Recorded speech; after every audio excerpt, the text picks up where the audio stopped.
আমার মনে হয় রুচি বাড়ছে, যারে দেখি তারাই ভালো লাগে। যে তুমি আমার দিকে তাকাই আসো না, তোমাকে আমার ভালো লাগতেছে, রুচি বাড়ছে তাই না? তোমার কি রুচি নাই? আমার ভালো লাগে না, কি হয়েছে তোমার?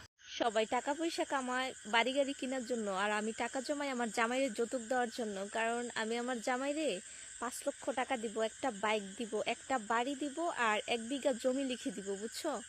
সো এরকম। এই হতদরিদ্র আত্মাটা শুধুমাত্র ভালোবাসা ভিক্ষা চেয়েছিল, কেন খালি হাতে ফিরে দিলে? এক যুগ পরেও আমি ভীষণ অপেক্ষা নিয়ে বলবো, একটা মানুষকে আমি অসম্ভব ভালোবাসি। এই যে জামাই যান, আপনার জন্য শাড়ি পরে একদম সাজগুজ করে আছি, বুঝছেন? আপনি আসেন না কেন? হ্যাঁ, আপনি তাড়াতাড়ি আসেন।